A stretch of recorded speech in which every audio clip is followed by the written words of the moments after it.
السلام علیکم ورحمۃ اللہ وبرکاتہ۔ میں آپ کا بھائی سراج عالم ندوی آج میں آپ حضرات کے سامنے حاضر ہوا حج کے مسائل کو لے کر۔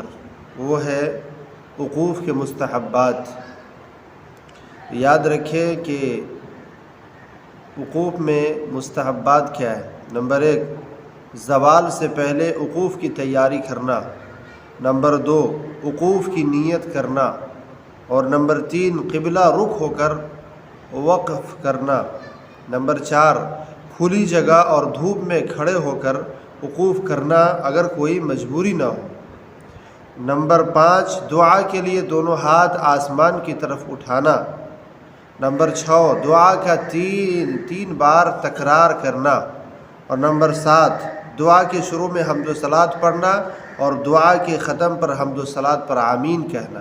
یہ کل 7 جو ہے وقوف